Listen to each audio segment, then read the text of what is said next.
want to especially thank Jane Seaton from Beaufort Street Books for organising this event and all of the other Zoom events that we've had over the last few months. And a special shout out also to Fuller's Bookshop in Tasmania and also to Constant Reader Bookshops in New South Wales for supporting this event and telling their readers about it too. So welcome to everyone. If you want to ask a question of David Mitchell during this conversation, down the bottom, if you put your mouse on the screen, you'll see that there's Q&A. You can click on Q&A and actually type a question, which I will just see, and I'll be able to ask it at an opportune moment with David. It is so great to be able to welcome David Mitchell tonight. Utopia Avenue is his 8th novel, and his back catalogue includes acclaimed works such as The Bone Clocks, The Thousand Autumns of Jacob de Zoët, and Cloud Atlas, which made top 10 in The Guardian's 100 best books of the 21st century.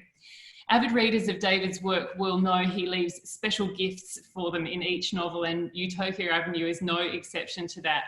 It's set in the late 60s, where 4 musicians are curated into a band. They achieve wide acclaim and frequently brush with real stars on the scene at the time. It's a great pleasure.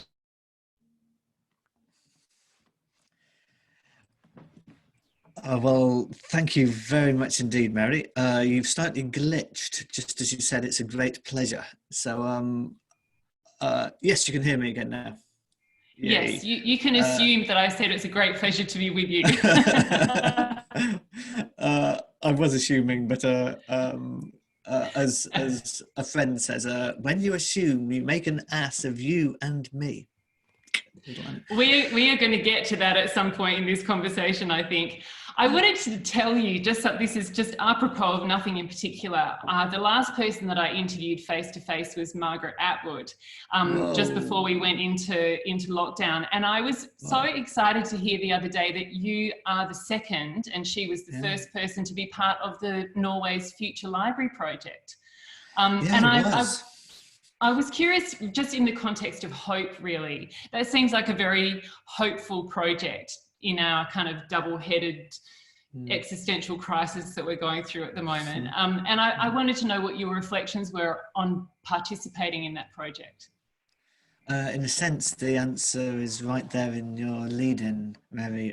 It's a profoundly hopeful thing to do. I can't do much, but I can hope, and maybe hope has a self-fulfilling property to it as well, which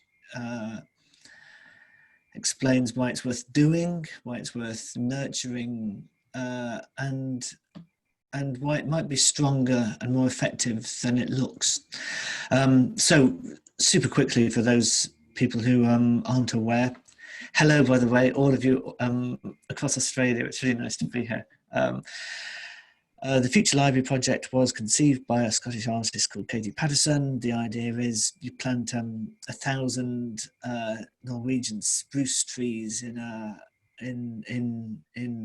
forest on the edge of Oslo and let them grow for 100 years. In the meantime, every year you approach an author in any language from anywhere around the world of any age at the speed of 1 per year. You persuade them to hand over a manuscript of something. It can be anything that nobody else reads, that will never be seen, and that the writer does not keep a copy of.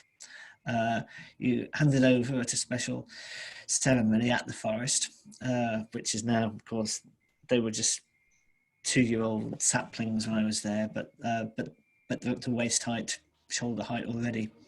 And these manuscripts will be stored in a special room in the National Norwegian Library, also in Oslo, which has recently been built. Then after 100 years, the trees will be felled, and 100 years worth of manuscripts from authors, many of whom are not yet born, some of whose parents are not yet born. These manuscripts will be printed. I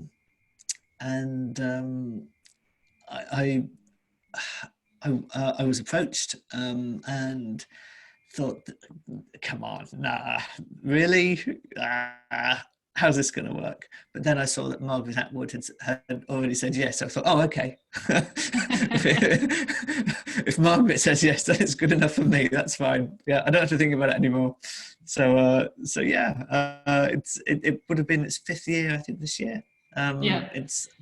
It's had to be virtual and online, but I said yes because to say yes, not just because of Margaret Atwood, but to say yes is to agree that in 100 years there will still be, at least in Norway, there'll still be a library, there'll still be trees, there'll still be books, there'll still be literacy, there'll still be people thinking about the future, there'll still be people who are willing to engage in this transgenerational project.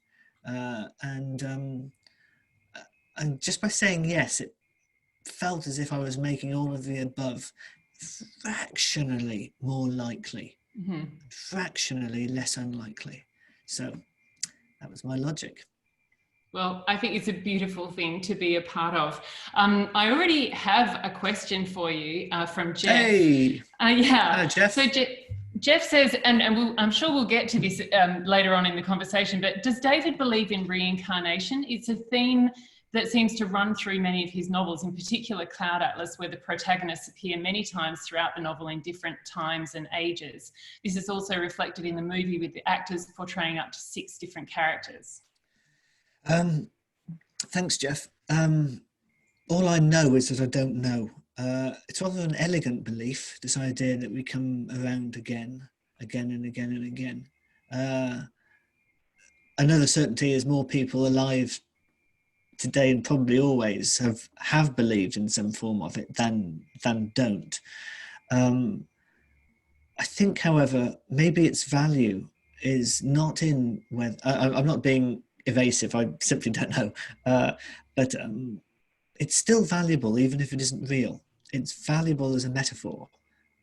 Metaphors might seem like some theoretical thing you learn about when you're 14 in English class, but I think everything is metaphors. I think metaphor is the molecular structure of how we perceive reality. What is attractive to me about reincarnation is that it engenders a sense of responsibility and stewardship. If we're coming back to this world, it's a bit like living in a small town and having roots there, as opposed to being a wandering drifter who lives in a city and then goes and has no connection with the place at all. If reincarnation were, and I'll use a conditional sense on purpose, if it were a real thing, then we would have to take care of the planet, because it'll be our planet as well. We'll have to take care of society because we'll be coming back into that society, and maybe not in such a white male privileged position that we've been this time around. I say to myself, we need to take care of nature, because actually we will be needing the ecosystem to be in decent working condition to be feeding us next time around. So it's not so much I believe in reincarnation as, if I could use such a blunt, childlike verb, I actually like it. I like reincarnation. And I think finally as well, it's just a useful way to think about a lifetime. In a sense, we have a few lifetimes in our lifetime, and you can usually spot where one ends and the next one begins. Usually some sort of major existential thing, maybe the death of a parent or the death of a loved one. Maybe when you get married, if you go into it with a certain age-induced maturity, you will see that an old you is kind of dying, and for the new stage in your life to work, a new version of you kind of has to be reborn. It's a bit messier than this, it's not so clean, but still. There's often a moment when we just realise we aren't kids anymore either. It might be an argument you have with your parents, and suddenly that invisible umbilical cord that's been dangling off you for the last 18, 19, 20 years is finally completely, irrevocably cut. Boing. you're reborn as a new you. More subtle than evangelical, but nonetheless real, I think. So these are why I like Reincarnation, and this is also why I kind of can't say, I can't perhaps give you the kind of some kind of a spiritual guru answer, but I appreciate your question. It was good. Thank you. The film, I think, it foregrounds Reincarnation. It's all pretty background. It's just in my novel of Cloud Atlas, the comet birthmark thing. But the Wachowskis and Tom Tykwer, who made the film, they really foregrounded it because they could, by using just because of the fact that films have actors and actors have faces, and you can change the gender and even the ethnicity of the faces, but they're still the actor / the soul underneath what's on the surface. Over. Well, another thing that you're deeply passionate about, which is, I guess, underpins what we're going to be talking about tonight, is music. And I was really interested to hear you say that you had lessons in, I think, guitar and piano in preparation for writing Utopia Avenue. Why did you decide to use that method or I guess it was a many-pronged approach, but that was one prong of the approach. Why did you decide to do that? To harvest iwaths, which is a word I made, IWATH. An iwath is a thing or a factoid or an experience, or I can't be more specific than thing really, but it's a thing which you can only know about by doing something or by being there. And according to iwath as a loose acronym of I was there. An iwath say that all guitarists would know is if you're right-handed, you have to get the scabs on the finger pads of your left hand. Those are a tool of the trade. If the calluses aren't well built up and actually well looked after, you're going to be bleeding, or it will hurt too much to play after an hour, after half an hour when you start off. Now, you might read about that in a book, or come across it on a How to Be a Guitarist YouTube, but you'll only really feel it if your fingers are hurting. Similarly, say with the piano, thirds and fifths, they just sound really gorgeous and beautiful. Seconds and fourths and sixths kind of don't. Now, you need both, otherwise it's too sweet, but it's just bong, it just sounds great. It doesn't, and only by having piano lessons, because I know what my female keyboard band member in Utopia Avenue, Elf, knows about chords. I need to know what she knows. Now, I can't know as much, but I certainly need to know enough to bluff that I know as much. Otherwise it will be like one of those, it'll be a literary version of one of those films about musicians where you just know the actors aren't playing it. And when the camera cuts to the hands, you know that it's a musician's hands, not the actor's hands. You just kind of know. However artful the editing might be, you kind of know. So if you put about 3 iwaths in a scene, then that's a sweet spot. That makes a scene smack of authenticity in a way that it wouldn't if you've only got 2 or 1 or no iwaths. If you have 7, 8, 9 or 10, then it becomes obvious what you're doing, and that's a problem as well. But just a few. An iwath of Australian life, which was shown to me by Ivano. There's a chance you'll listen to this, mate, in Tasmania, and if you are, hi. I lived with him in Hiroshima, and what are those biscuits? The name's escaping me. Is it a the Butler biscuit. It's like a penguin biscuit in the UK. It's a chocolate covered sandwich, and you can nibble the top off, nibble the bottom off, and this will give you a tube of biscuit encased in chocolate. And if you dunk this into a cup of coffee, suck it up, then magically, yeah, go on. Is it a Tim Tam? Is that what Yeah. talking Of course about? it's a Tim Tam. Of course it's a Tim Tam. That's it. I'm sorry, the name had gone. If you do that to a Tim Tam, then gosh, you just get this amazing sugar explosion in your mouth. My Lord, it's great. Now, put that into a novel, and you just sound Australian. You can't possibly know that. You can't kind of read about it. You can't sort of happen upon it. You have to do it.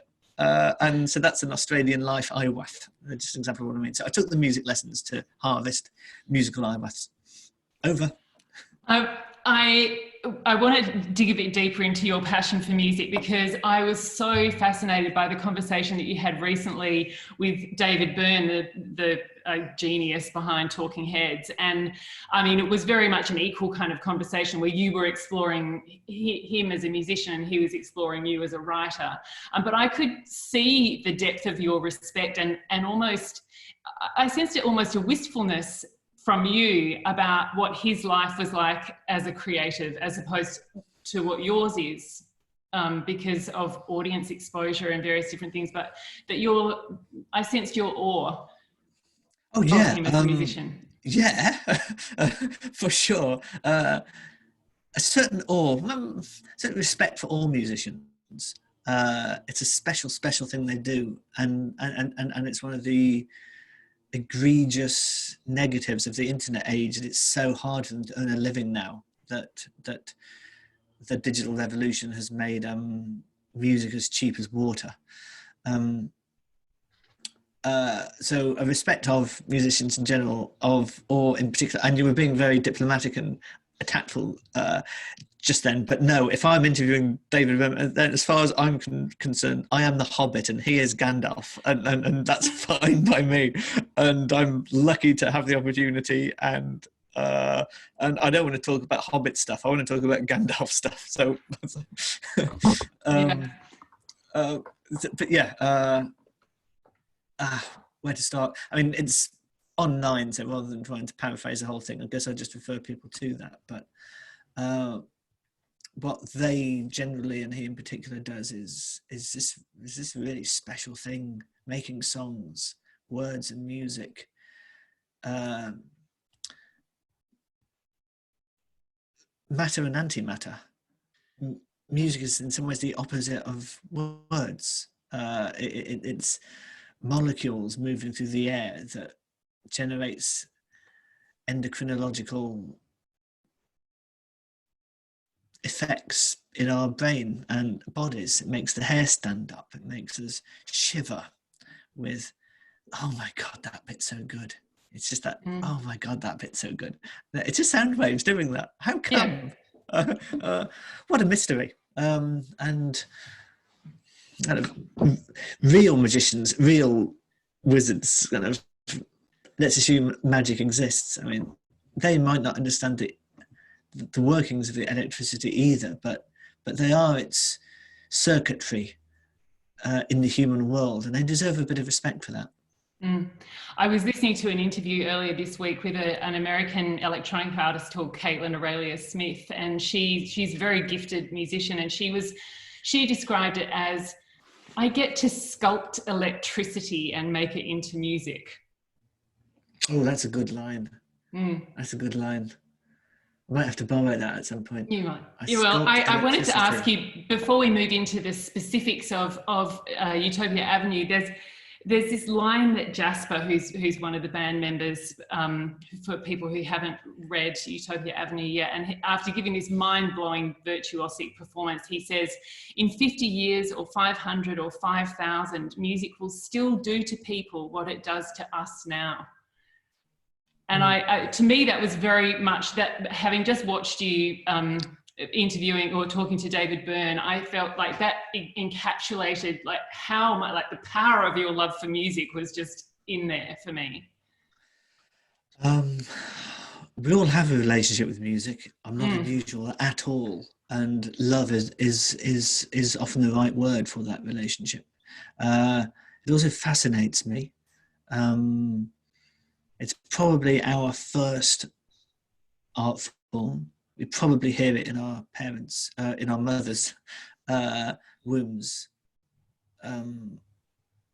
Our heartbeats and our mother's heartbeats are of course, in some kind of a counterpoint while we're developing in utero.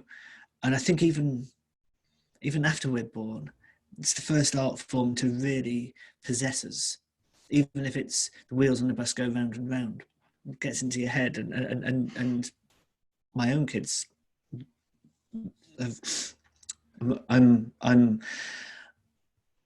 about to sneeze, so if my face does something weird and causes an internet glitch, then I apologise. The pollen count is a bit high today. So it's probably our first art form as developing human beings as well. And I think at a species level, it's our first art form. Birds sing to communicate. And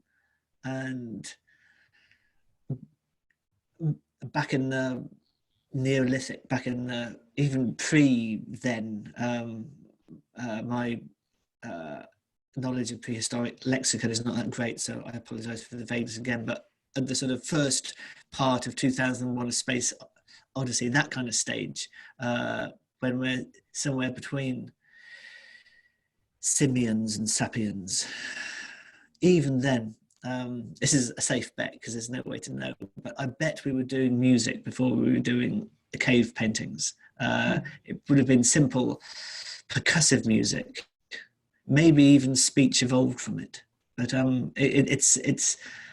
it's ancient, primal stuff, and it's a very safe guess that it will always be around for as long as human beings are around. So I do my best to make a Jasper sound jaspery, and to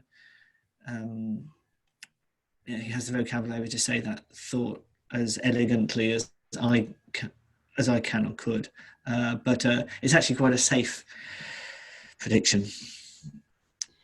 Over. I would love you to spend a few minutes introducing people who haven't read Utopia Avenue yet to Utopia Avenue, Sure. so that we can meet the players and understand like how they came to be brought together. Sure. So Utopia Avenue is both the name of my book and the name of the band the book is about. The story of how they were formed in the novel is not dissimilar to how I made them. And it was to do with cliche avoidance. There is a rock and roll plot. It is a cliche because there is only one. There can be only one. They form, they rise, and then you need a reason why we haven't heard of them in the world. Unless you do a spoof like Spinal Tap. Who are kind of, that's Spinal Tap, almost that in reverse. We meet them at the height, they're on the way down, they go all the way down and then kind of pull out of the nosedive a little, which is another method of cliche avoidance. You make it a spoof. So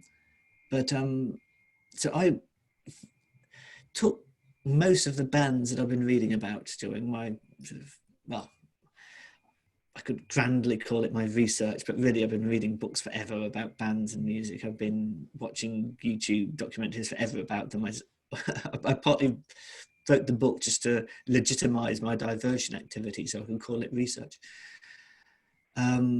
So I tried to take all of the commonalities of bands, band formation, band dynamics, and I tried to invert it when it was what I could. So they weren't childhood friends. They didn't all meet at art college. They were kind of hand curated by a Canadian manager who isn't a great musician, but he sees the band as his art form. He sees the band as this creature that he's bringing into being and nurturing. Elf Holloway is the woman in the band. I wanted some female energy, which most bands lack. She's the keyboardist in the band, plays organ, piano. She also play guitar because she's from the West London mid-60s folk barge scene. There was a barging in Richmond, which was a major venue. You could only squeeze in about 30 people at most, but I would have loved to have been there, and the book lets me be there. Then Dean, the bassist, he's Elf's the daughter of an upper middle class bank manager family, and this is a very unrespectable thing for a young lady to be spending her time on. So that's one of the struggles she has. Dean is the bassist, Dean Moss. He's from the poorer, smellier side of the city, where the prevailing western wind would blow all the gunk historically. The east, Gravesend, where the Thames starts to widen into the estuary.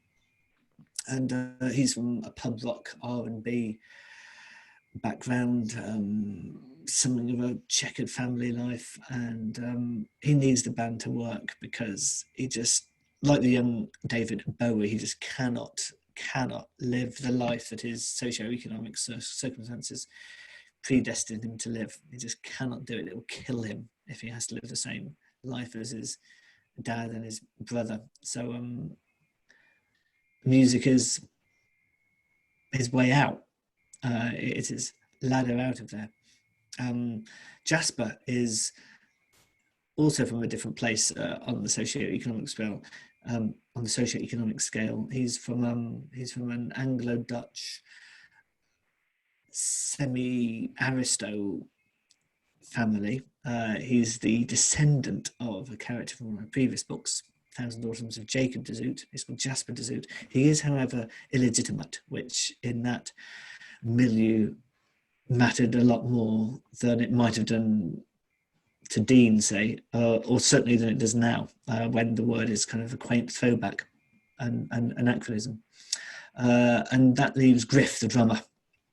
Griff's from Yorkshire, which trumps any place on any socio-economic scale. He's from Yorkshire, and he's got more of a jazz background. Jasper's a little bit. I sort of put the guiding spirits on a piece of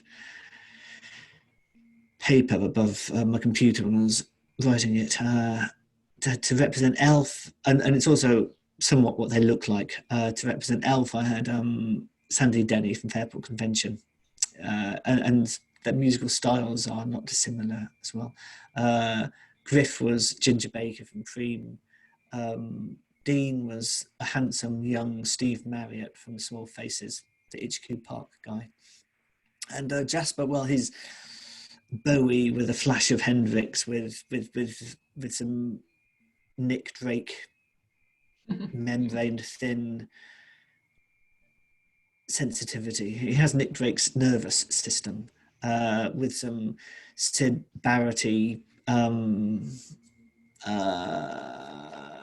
ambiguity as regards his nature with reality. So that's about 4 people.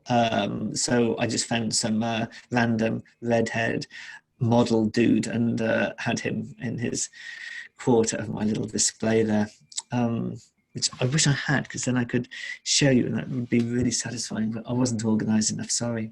So that's that the band. Would have been awesome. Yeah. And would you like to say more, or shall we move on to... I think we can move on. If you do read the novel, I hope you enjoy it, and if not, I hope you enjoy the conversation anyway, because I am.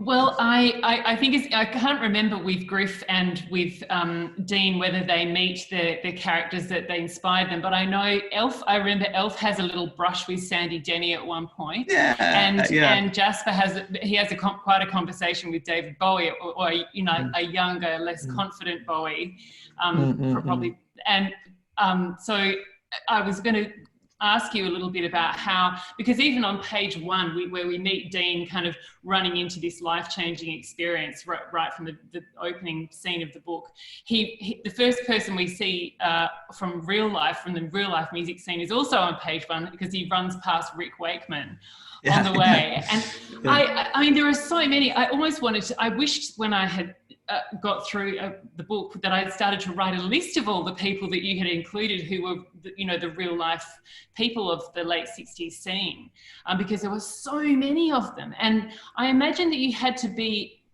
have some subtle understanding of like where we might find them, or what they might say, or whether we would brush with them, or whether we would have a conversation with them. Tell me more about that. Yeah, you're right. That was... Every book you write a kind of a constitution. If incidentally you can hear a dim roaring in the background, that's a large piece of agricultural machinery that is ploughing the field next to my house, and I can do absolutely nothing about it apart from jokingly draw your attention. It's going into the background a little bit now, but as it moves up and down the field, it'll be going, and then the cameos. Every novel needs a constitution. It doesn't really get going properly until you've written the constitution for it. It's not an extensive document, but it's got some clauses on. What are the rules of writing the book that you will decide on and stick to? There'll be benefits and costs of each clause. With the cameo clause, it would read something like, I'll have cameos in the book because it would be weird if they weren't there. The scene was small. These people did record with each other, get gigs from each other, hustle with one another, sleep with each other, share drug dealers, etc. Poach band members from one another even. The cameos need to be larger than mere bird spotting moments. The Rick Wakeman is allowed because he's simply glimpsed, he doesn't speak. And I wanted one living person in there. It's nice that he's on the first page. Everyone else who does speak for legal reasons that I'm sure you can imagine. It's kind of handier if they have shuffled off the mortal coil because they can't come after me, basically. I mean, I'd never slander or libel anyone anyway, but just as it happens, just you're in the clear in a way that you're not altogether in the clear with people who can still hire lawyers. So they need to be a kind of a Goldilocks, just right size. They are substantial enough to alter the trajectory of a scene. They say something or do something or are something, or they give a line or participate in a dialogue which transforms the scene. However, they can't be so large that they change the chapter, the trajectory of the chapter or of the band.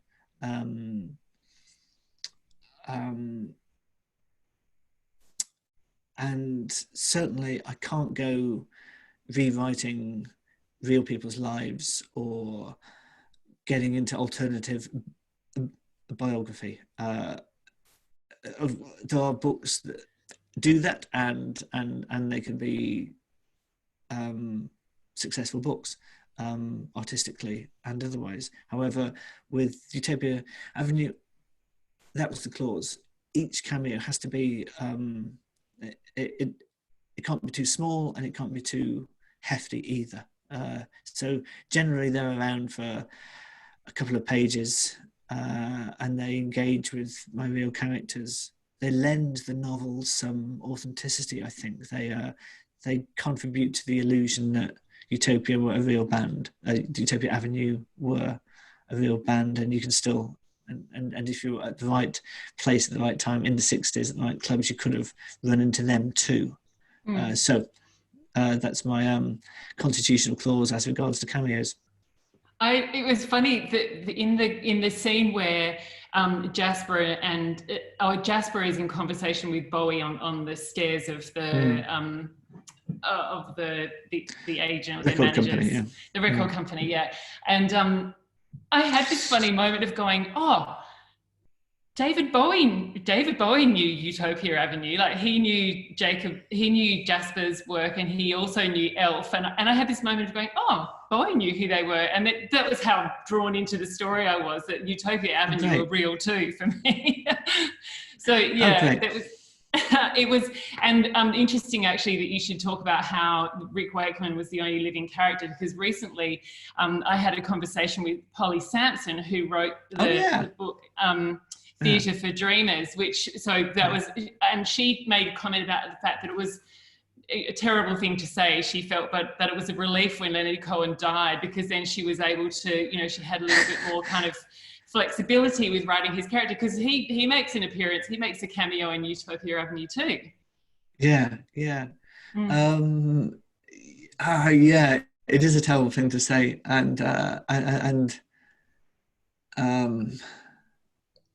I guess we're not talking about, there were human beings. We deploy them, however, as musicians, both in Polly Sampson's book and mine.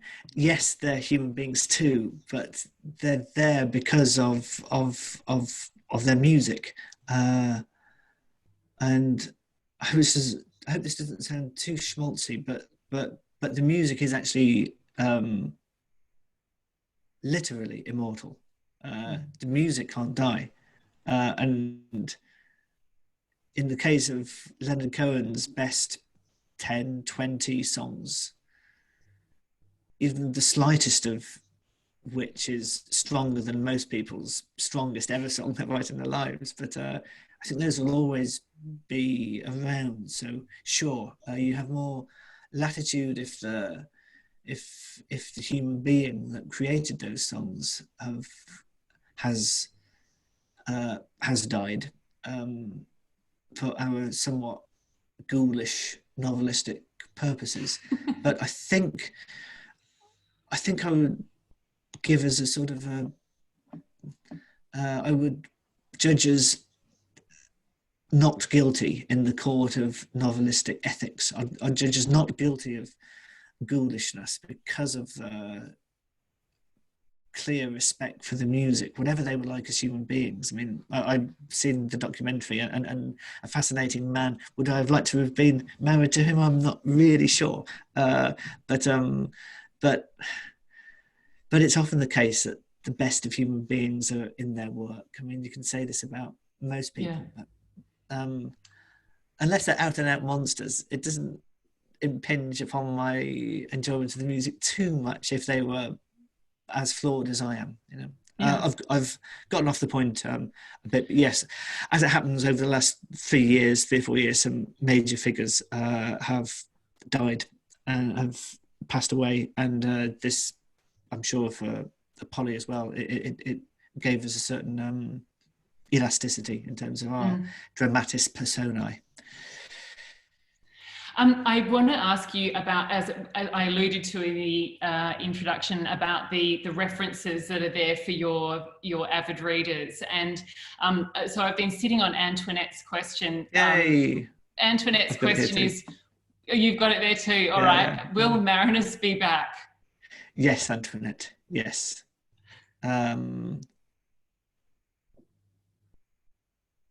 I think to a greater or a lesser degree, Marinus will be in everything I write, from now until she the end. Phew. Oh, thank you. Yeah, he or she will be around in my next book, and he or she will be around. There's sort of a big thing that's sort of coming this way, almost as a result of all the all of the pieces that kind of escape from my novels in Star Wars, like kind of life ships. There's Hugo Lamb from Bone Clocks and Nora Greer from Slade House. They're kind of the ones that get away are becoming board pieces in some future game whose exact nature I don't quite know what the sides are, but it's slowly forming, and Marinus will be at the heart of that. So hang on in there, and thank you for caring. So with those characters, then, do you feel a sense of obligation to them over time as well? Obligation, perhaps. I'm just not done with them yet. It's a kind of a huge idea. It's evolved, and yeah, lots of people have huge ideas. I'm not unique in that respect, but I suppose a character who is, if you like, both the Doctor and the TARDIS, can't move through a TARDIS propelled by reincarnation. It hasn't got a control panel. You don't get to say where you're going to be reborn again, but you do retain a memory of your previous lives, and it's not predatory. It's not like a vampire. You're not buying this at someone else's expense, so you're not sort of ethically hobnailed from the get-go like most vampires are, or most things which are vampires by any other name. So it needs, so this character Marinus who appears, who they sort of, he/she has no superpowers any more than we do. They're humans like we do. The gender alternates through time. Sometimes sometimes she's a queen, sometimes he's a slave. But if they get sick, they die. They can be shot or beheaded or drown or whatever. It's just every single time, 49 days later, after the death, they get reincarnated in the body of a young child who has been at death's door, and it's as if the soul has slipped in, and while the outgoing soul was leaving, and they then get that life to live, and it can be anywhere in the world. It's demographically statistical, which makes no sense. What I mean to say is, say if at any one point a quarter of the population is Chinese, then statistically there'll be a 1 in 4 chance that Marinus gets reincarnated in a Chinese body. So it's statistically proportionate is maybe a better way to say it. I just like that idea. There's a lot to do with it, and I haven't really scratched the surface yet. It needs a big thumping book all to its own, really. So yes, Marinus will be back. Thank you for caring. Shall we do Imbi's question? Would you like to? Imbi's a novelist herself, actually. Hey, nice to meet you. Yeah. So, would you? So, Imbi says the last time I heard you speak, you were playing a lot of Angry Birds, perhaps to clear your head from writing, or perhaps to avoid writing altogether. What have you been playing during lockdown, and have you been able to write much? Red Dead Redemption 2. My lord, have you played it? No. Do you know what I'm talking about? Red Dead Redemption 2. Does that name mean? Because it would have meant nothing to me 6 months ago, but it doesn't, because the gamers in my house play Dota, which is Defense of the Dark Arts or something. That's the game that gets played down in the front room all the time at my house. So I don't know your one. Okay. Ask the gamer in your house to introduce you to it. Red Dead Redemption 2. It is. Why did I get it? I read a review of it in The Guardian that just maintained that, this must have been about a year ago. Was it The Guardian or was it New Statesman? It was the apogee at the time. It was the ultimate game. And it was making a very persuasive case that this isn't a game, this is art. And if you don't engage with this, then it's like not engaging with opera 100 years ago, or it's like not engaging with film. It's like not engaging with a streamed show like The Wire, long form small screen.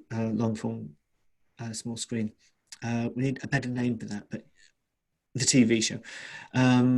So okay, I thought when I finish Utopia Avenue, I will obtain it as a kind of as an incentivizer. And wow, it's amazing. It's it's yes, it's partly a game, but it's also partly a novel. It's also partly a moving art gallery. It's cartography. It's history. It's sociology.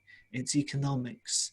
It's genre bending. It sort of you essentially play an outlaw at the end of the age of outlaws, when civilization is wiping out this way of life, just as outlaws were wiping out Native Americans' ways of life. Your character called Arthur Morgan, who is essentially the last of the Mohicans, one of them, just 60 years on from the James Fenimore Cooper novel. The characters are as deep as many a novel's character. You can play for hundreds of hours. You can join the narrative when you wish to, or you can just explore this vast world which is peopled with plants and humans and animals and the I had no idea that visuals had gotten so mimetic, so lifelike. You can be standing reading a letter outside on the porch of a saloon. A character will walk in front of you, and the shadow of the character will eclipse the part of the paper that you're reading as the character moves across.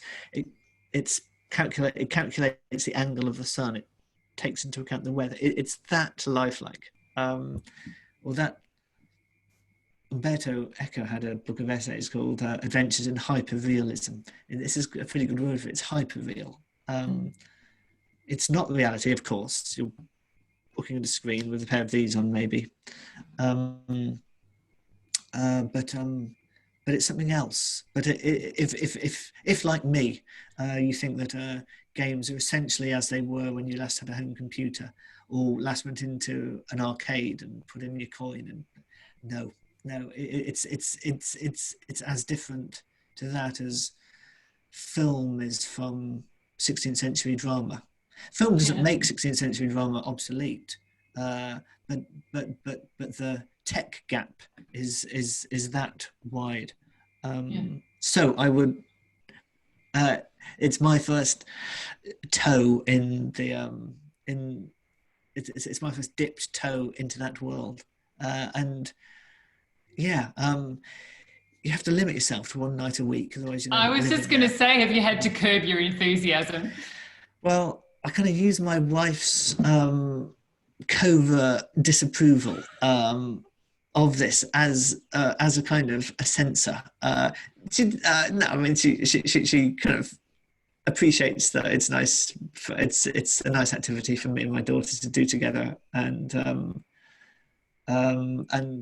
she recognises that I earn kind of the night off. But as it happens, she it's just Saturday night when my wife's otherwise engaged on a sort of weekly calendar level, that when my daughter and I just have the house to ourselves, boom, we go for we enter the world of Red Dead Redemption 2. Have a go, really. All right. That's your homework. I've written it down. I want to go back to Jasper's character, because the more I read him, the more I felt great tenderness towards his character. And it was, I don't know what you would think of this, but I thought his friendship with Heinz Formaggio reminded me of young Alan Turing, as he was depicted in The Imitation Game. And it was just that early friendship and how important that friendship was. But also Alan Turing's struggle with interpreting social cues, which is something that you do really beautifully with Jasper all the way through, about how he's kind of checking in with himself all the time. Tell me a little bit more about why you wrote Jasper the way you did.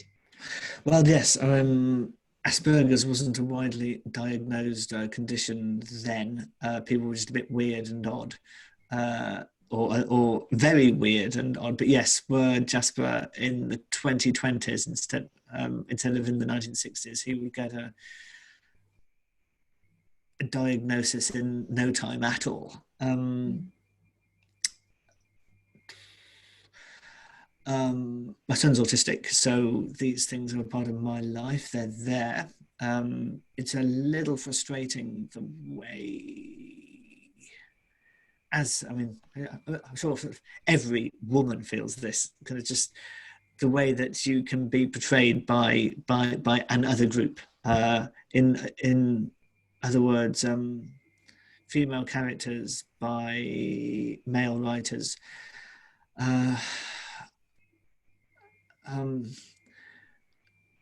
I think there's the good, the bad, and the ugly, right? I would hope that's not a contentious statement. Sometimes they're done well, sometimes they're done not so well, and when they're done not well, you feel kind of, oh, come on, and the suspension of disbelief that Power's fiction is injured. Similarly, if you are of or have an active stake in the autistic way of seeing the world, or an autistic way of seeing the world, because it's a plurality, then when you see neurotypical writers resort to cliche or just get it wrong, you kind of feel this, no, it's not really like that. That's too simple, or this is suspiciously like the Rain Man, or they're not all geniuses, or you just can't, no, not quite. So I just wanted to do one where I hope I could use my personal experiences and maybe get one out there that's right. Now, this isn't what Jasper's for. This is one attribute amongst many. Just as it happens, I guess this is true for people who stammer like myself as well. Your inner linguistic life is much richer than your external one. Jasper's, because he's cautious about putting his foot in it all the time, because he doesn't speak the social language that we're speaking right now, even via Zoom on other sides of the planet. Jasper doesn't do that, so he clams up more, because it usually goes wrong and only by clamming up can he not put it. That's his only surefire way of not making a good situation bad or a bad situation worse. It's also Jasper because he either has schizophrenia or he really is host to some kind of sentient ancestral curse, and which of those it is will depend on whether or not you've read Thousand Autumns of Jacob de Zoët or not, and it can work either way, or who you choose to believe. Do you believe Jasper or Jasper's psychiatrist? So Jasper's inner landscape is already atypical, and so it made sense for him to kind of be my portrait of Asperger's in the novel as well. Well, it's one of your IWAFs then, isn't it? Can, and actually a powerful form of advocacy. A subtle one, I hope so. It's the Trojan horse. It kind of gets it gets maybe the military metaphor isn't quite fair on many readers who actually want to know it anyway. Most readers of fiction are intensely curious people. I think I'll say all. I think I'll make a massive generalization here, but it's a pretty safe one as massive generalization goes. If someone's reading a novel, they can't not be curious about the world. They're already interested in the mind. They're already interested in ideas. They're already interested, obviously, kind of at some level addicted to narrative. But there are easier forms of narrative. You just sit back on the sofa and switch on Netflix. You don't have to do a thing. There's a reason the novel has been around for 300 years and it's still going pretty strong. It does things that the others can't, even games. And so maybe if it is advocacy, it's generally it's generally a form to a friendly or friendly-ish audience that wants to understand, that wants to know. Human beings, yeah, on the whole, I think we were speaking before we came on, but about a topic close to this, but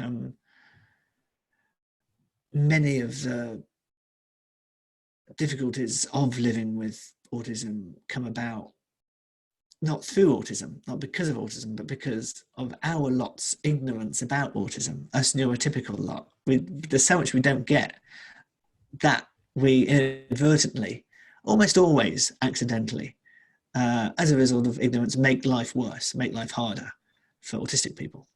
And when people know that, I think they want to, generally they're pretty appalled and want to know what to not do, or what they can do to make, just what they do to help.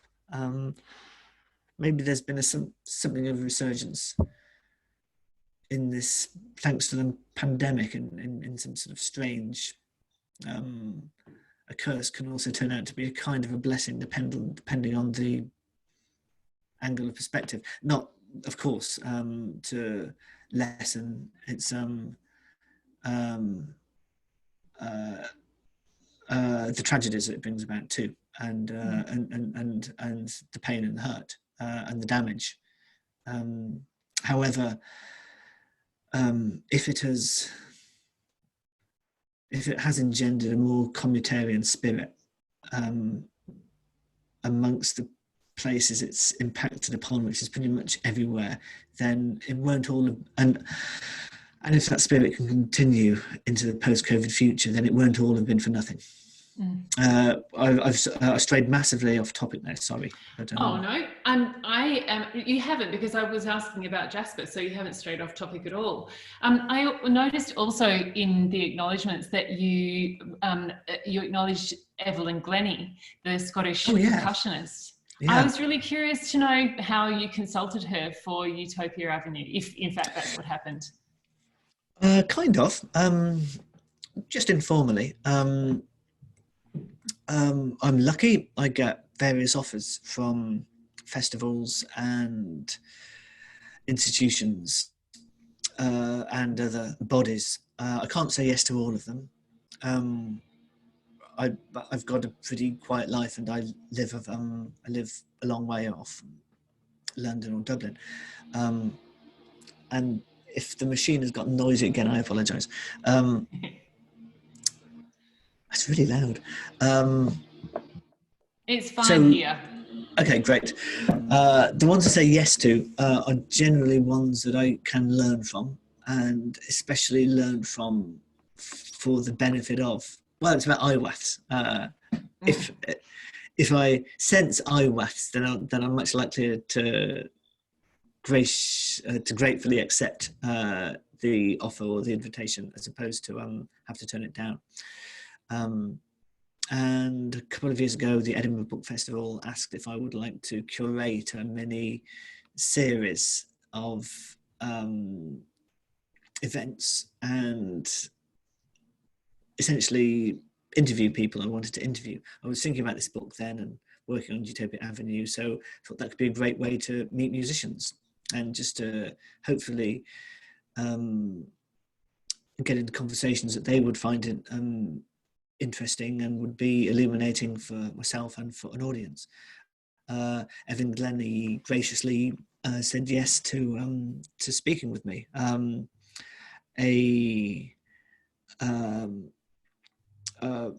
hearing impaired Scottish percussionist who works from vibrations, and she's a great lip reader as well. Well, she wasn't always deaf, was she? Correct. Yeah. So yes, I spoke both on stage and off stage just about music, about rhythms and percussion and drumming, and her relationship with sound, which is quite singular, or at least in my experience. So she certainly merited an acknowledgement. There's a few in there for the same reason. But she was certainly memorable. I'm conscious that we've just clicked over our hour, unfortunately, which is extremely regrettable. But I feel like possibly the people who have joined us today would be really interested to know, since was 5 years since, until you wrote Utopia Avenue, then what have you been working on since you finished writing Utopia Avenue, and what's in the pipeline?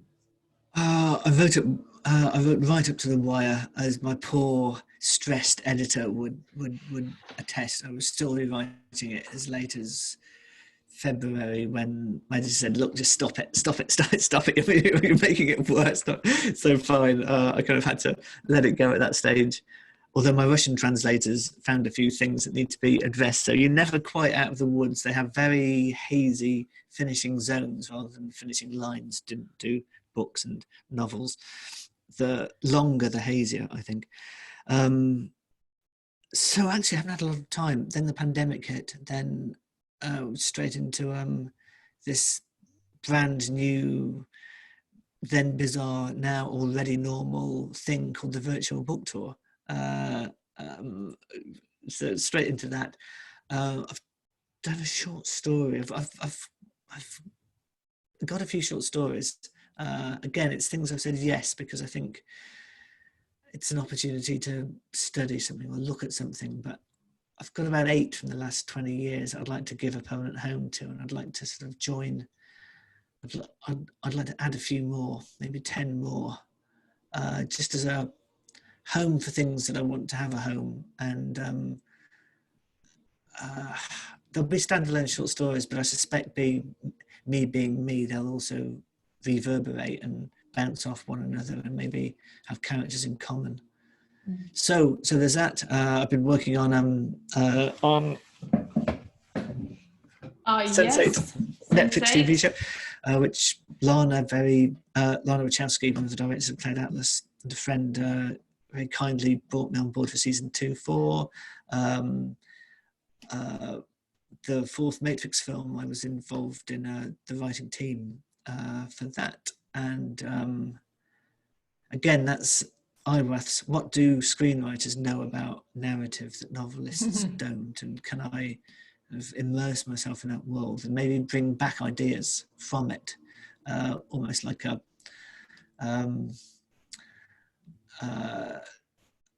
someone from late 19th century Japan who went to Prussia or to London to study shipbuilding, or a different way of as a sort of fact-finding mission.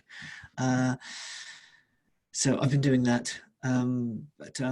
Yeah, next up, I think I haven't told my editor relations yet. So if they're reading this, so if they're hearing this for the first time, sorry, Carol, but I'll be having a discussion with them this week about the possibility of some short stories. So okay. That's it pretty much. I have to tell you, because I saw that one of the reviews of Utopia Avenue said that it was Daisy Jones and the Six on acid. And we had, I don't know if you were even familiar with Daisy Jones and the Six, are you? You have to forgive me. I live in a cave. That's okay. It's one of those funny things. So Taylor Jenkins Reid is an author from LA, and she's written a book, and I spoke to her in July about it. It's called Daisy Jones and the Six, and it's I will obtain it. It's written like a transcript, like interview transcripts of a fictitious band that makes it huge in the early 70s in the US, and so that's, if you read that and you really don't know what it's about. But when I was talking to her, I was promoting at the end of it that I was going to be talking to you, and she said, "Oh really? Are you really going to be talking to David?" She said, "I would absolutely love to join. I would love to join that conversation." So I believe we're going to be sending her a copy of the conversation, because the parallels have been drawn between these two books about fictitious successful bands. I really should get out more. I really should read more. Could you just give me the author's name once again? Yes, please. Taylor Jenkins Reid. Taylor. Hello, Taylor. If you're watching this, then I do apologise for my ignorance, which I will remedy straight after this call, I will phone Clonakilty Bookshop, my great local independent, and obtain Daisy Jones and the Six. I did hear that phrase, but I kind of get people to read my reviews for me and give me a quick breakdown, because they're just not good for your head, which is advice I give to you too, Taylor. Even the good ones, actually, especially the good ones. But thank you. I really look forward to this novel, and maybe if Taylor's free at some point in the future and would like to have a Zoom conversation about that, then we might have, then that could be a really enjoyable thing to do, because we would have been in the same kind of, in the same headspace for a long time, I think, writing about music. A near impossibility, but I'm sure we've both done our best in our own ways. You've done a brilliant job. We should say goodbye, but I just want to let you know that Josephine says, I'm still recovering from number 9 dream, let alone the rest. And that's a good thing. People like that one. Yeah. Thanks so much for the offering of your writing, especially in such precarious times. And Josephine is also a writer as well, so she understands. Josephine, thank you. And well, I've got lots of new names. I should check out Imbi as well, shouldn't I? Yes. So Imbi's surname is Neem, N-E-E-M-E. Perfect. So, David, we are so past our time. It's been such a pleasure talking to you. Thank you so much. Same here. Thank you. Thank you. This is my last show on this virtual book tour, and it feels like the after party. I've really enjoyed it, and I feel very. I couldn't have wished for a better kind of farewell to the Utopia Avenue global from my bedroom tour, and so thank you very much indeed. And to Jane from the bookshop, whose name has escaped me, but you could help me out. Jane Seaton from Beaufort Street Books. Exactly. Thank you, Jane.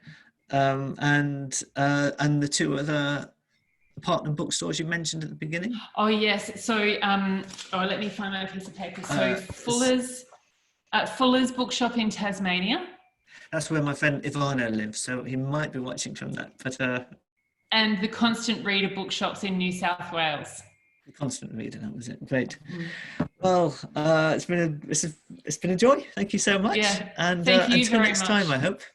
Yeah, I look forward. Thank you so much. Thank you, David. Great. Thank you, everyone. Bye. See you later. Bye.